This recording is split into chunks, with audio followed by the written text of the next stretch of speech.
Good morning, everyone.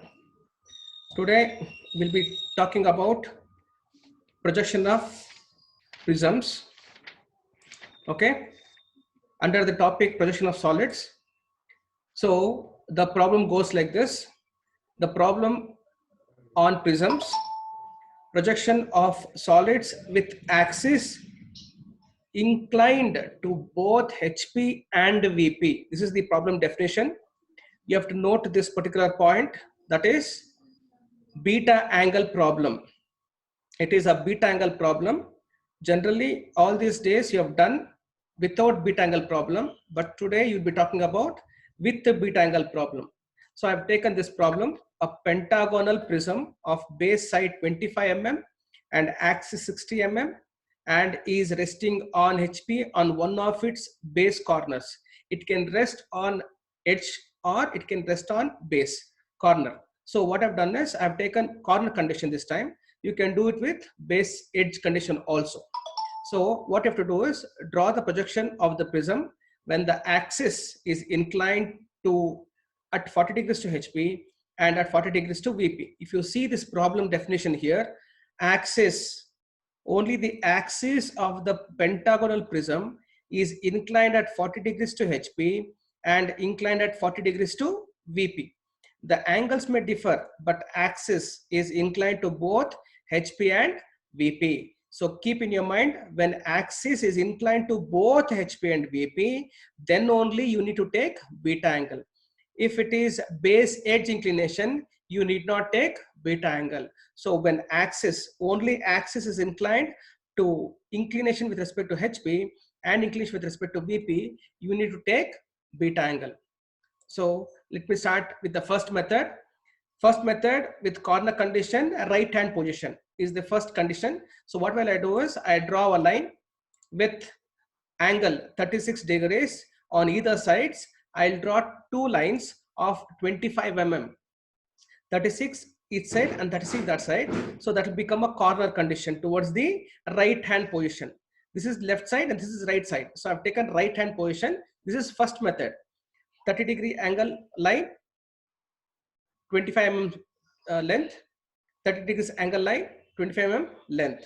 This is how we'll be starting with the first corner condition. Then we'll give 108 degrees inside and then 108 degrees other side, and then we'll close it.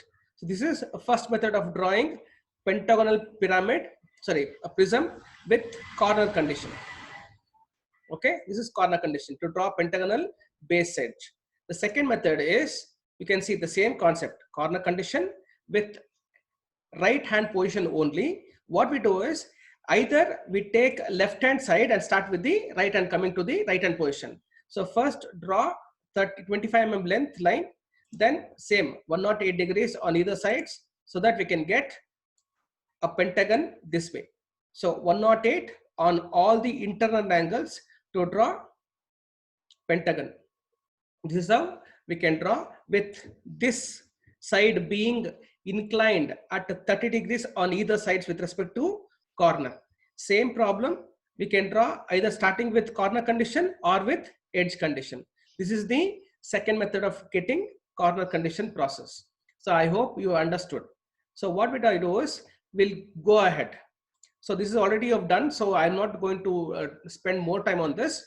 So we are going to name the points like this, that is A, B, C, D, E on top of the base prism, and A1, B1, C1, D1, E1 as base prism. Top face A, B, C, D, E, bottom face A1, B1, C1, D1. Then we draw two medians to locate O01, that is axis point, that is axis line. After drawing this first position, we'll go to the front view. So we draw lines, projection towards XY line. Then we start with the baseline.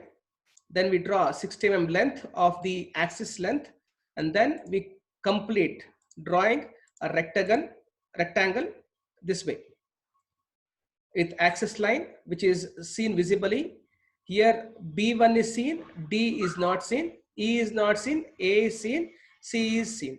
So we name as per the same.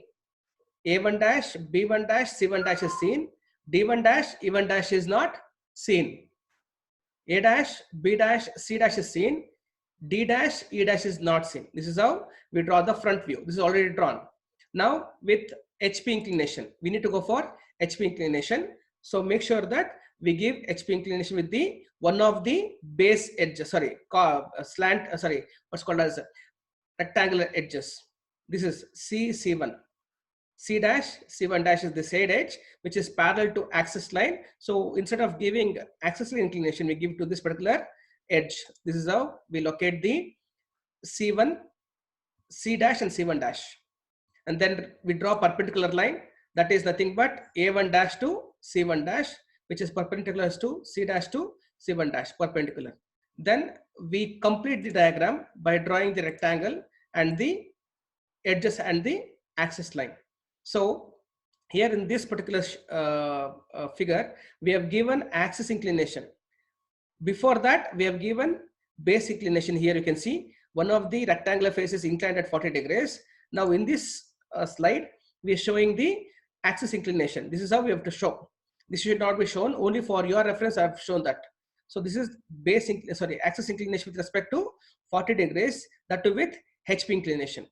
After this, we need to project the lines from the base edges, then draw the horizontal lines, vertical lines and horizontal lines, that is projection lines, and locate the points. This becomes the convenient way, locating the points.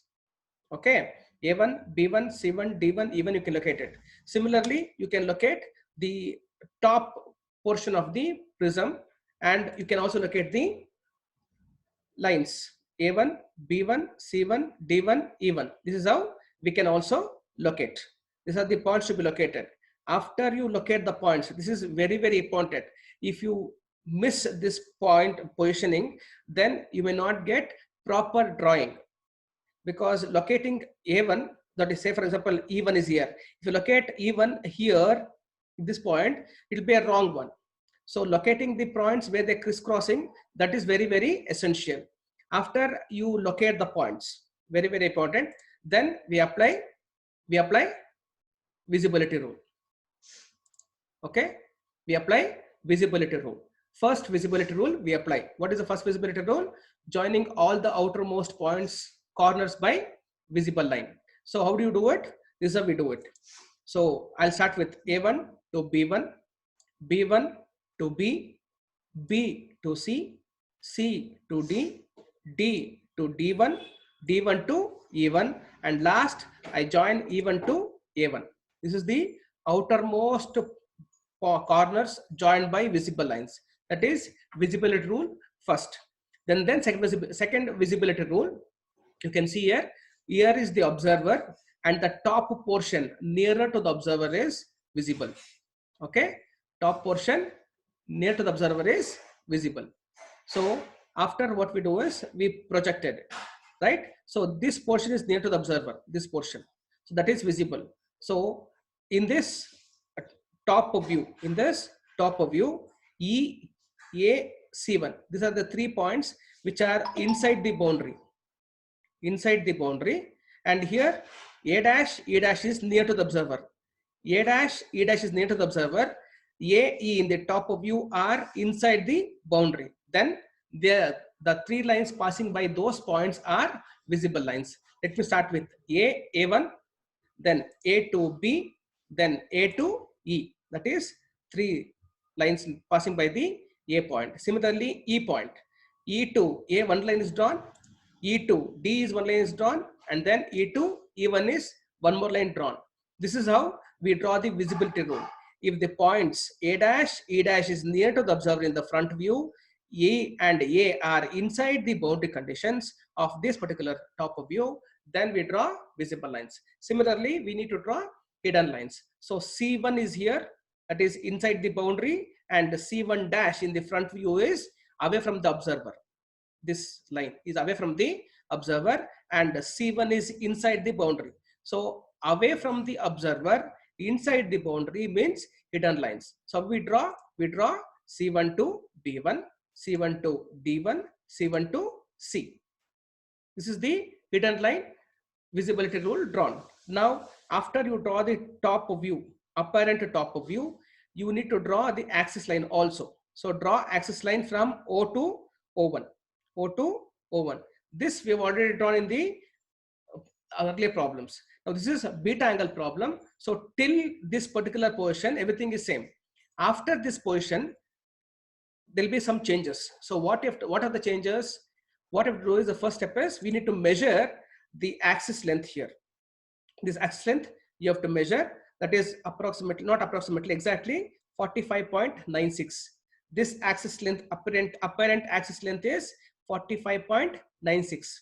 So this measurement we have to make it, and then we start with the other steps. So now what we do is we give inclination with respect to VP. VP inclination is also 40 degrees. What is inclined? Axis is inclined. They talk about this axis. This axis O1 dash, apparent O1 dash axis is inclined.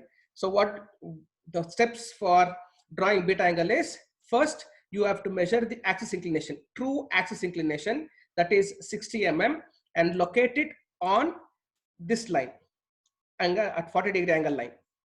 Okay, you have to locate that 60 mm true length of the axis to be located on the 40 degree angle line, and then you have to draw one parallel line from O point, this point here, parallel to XY line here, like this. After this, what you have to do is you need to measure 45.96, and with the help of the compass, O1 as center, radius equal to 45.96, you need to draw an arc like this. O1 as center, 45.96 as radius, you need to draw an arc on the line which is parallel to XY line passing from point O. Okay, after this you need to join this line representing the beta angle line, The entire drawing, apparent view is which is drawn here, to be drawn with this line. Okay, so I'll showing you the axis which is true length is 60 mm, which is drawn on 40 degrees, and the beta angle line which is of 45.96 mm length of the apparent axis line is drawn here. Okay, so you can see beta angle is 57 degrees. You need to get 57 degrees at any cost when axis inclination is 40 degrees, because this length of the axis is 45.96. If this is 45.96, you need to get beta angle as 59 degrees. Okay, after this you need to apply this box condition to redraw this apparent view here with respect to 57 degree beta angle. So we draw box 1, 2, 3 and 4, and with respect to this axis line we represent it here. You can see in the next slide I have drawn this entire box with respect to this axis line which is at 59 degrees. 1, 2, 3. So this is how we draw beta angle problem, especially for VP inclination at 40 degrees where axis is inclined to both HP and VP. That is very important. When axis is inclined to both HP and VP, in fifth position we draw beta angle. So after you redraw this apparent view of the prism, then we draw projection lines to get the final view. So top base of the prism is drawn. The same way here we are drawing the horizontal and vertical lines, locating the points A1, B1, C1, D1 and even O1. These are the base points of the prism. Similarly, we draw top view lines, similarly horizontal lines, and we locate the points. Okay, A dash, B dash, C dash, D dash and E dash. So base is here, top face is here. This is how we draw the points. After you draw the points and locate the points, what you have to do? We need to apply visibility rule. How do you draw visibility rule? I've already told. First visibility rule is joining the outermost points by visible lines. So we need to apply visibility rule. Now start with A1 dash to B1 dash, B1 dash to C1 dash, C1 dash to D1 dash, D1 dash to D. You can see C is inside. So I should not go to C and then go to D. When you see here, C is inside. So outer line only you have to draw. Some from D to E, E to A to A1. This is how we need to draw the outermost corners with respect to visible lines. Outermost corners with respect to visible lines. Now, third visibility rule. Observer is standing here. Observer is standing here.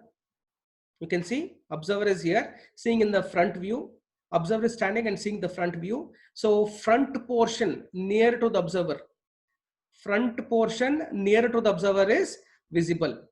Front portion near to the observer is visible. Then you can see B dash is inside, C dash is inside, E1 dash is inside. The 3 points C dash, B dash, C dash, B dash and E1 dash are inside. Okay, so B is nearer, B is inside here. In the front view, B dash is inside. In the top of view, B is near to the observer. B dash is inside the boundary. B here in the front view is, sorry, top view is near to the observer. So visible lines. Similarly, we'll draw it. C also. C and B are nearer. So C dash to D dash, C dash to C1 dash, C dash to B1 dash. So this is how we draw. And then we go for B. B dash to A dash, B dash to C dash, B dash to B1 dash. These are the 2 points near to the observer and inside the boundary conditions. So we draw visible lines. If you see E1 dash in the front view and E1 in the top of view, E1 is away from the observer and E1 is inside the boundary condition. So we apply hidden visible line. So E1 dash to A1 dash, E1 dash to D1 dash, E1 dash to E dash. This is how we draw the hidden line. After you draw all these lines, you should check that all the points should have minimum of 3 lines passing by it. Any line you take, any corner you take. A1 dash if you take, A1 dash to E1 dash, A dash 1 line, A1 dash to E1 dash 1 line, A1 dash to B1 dash 1 line. So there are 3 lines here. Okay. That is how we draw the lines of all the corners so that minimum 3 lines pass by it. At last, we need to draw the axis line. The axis line is also to be drawn to complete the problem. If you miss any of these lines, then you may lose marks. Okay. So at last, I'm telling you how to take beta angle. So I've drawn with respect to beta angle problem, which is of 57 degrees. If you don't get 57 degrees, then there'll be some problem with respect to any of the positions here. Understood? This is how we need to draw the beta angle problem. Thank you.